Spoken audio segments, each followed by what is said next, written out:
Thank you very much for investing the time to go through my business-to-business selling skills training.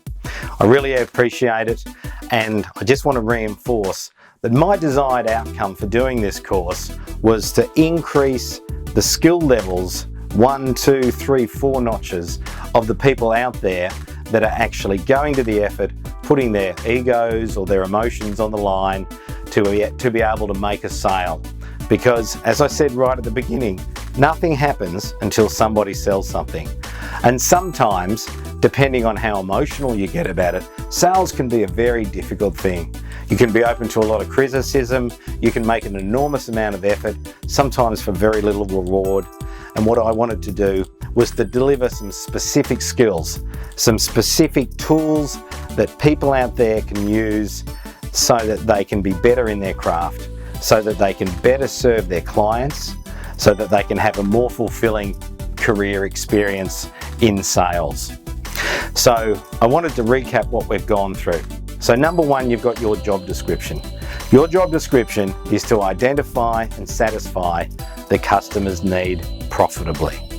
And when you do that, you've got to remember that your ego is not your amigo. Your opinion is irrelevant, but your judgment on what the best outcome or the best delivery or the best solution is for your client is absolutely crucial, based on your judgment as a professional.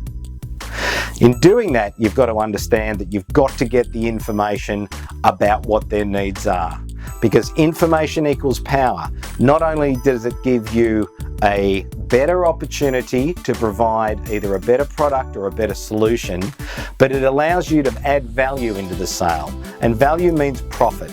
Profit is not a dirty word, it's something that your company has to make. If your company doesn't make a profit, then you won't have a job. It's as simple as that. And if you don't sell stuff, everyone in the company who counts stuff or stores stuff or manages stuff or markets stuff or delivers stuff or invoices stuff, they won't have jobs either, because nothing happens till somebody sells something. I might repeat it too much, but it is such an absolute truth and so many people forget it. The way that you do that though is that you've got to remember open and closed questions. And when you use these, follow the lead. If the client is taking you down a path, follow it down that path. If it turns up in a cul-de-sac of no need, back up, go and ask some more questions and come out the other side. But make sure you follow the lead. And when you are building that credibility and understanding what their needs are, please don't forget to use the killer question. What is the most important thing to you about, and why? That's the bit that will really bring it home.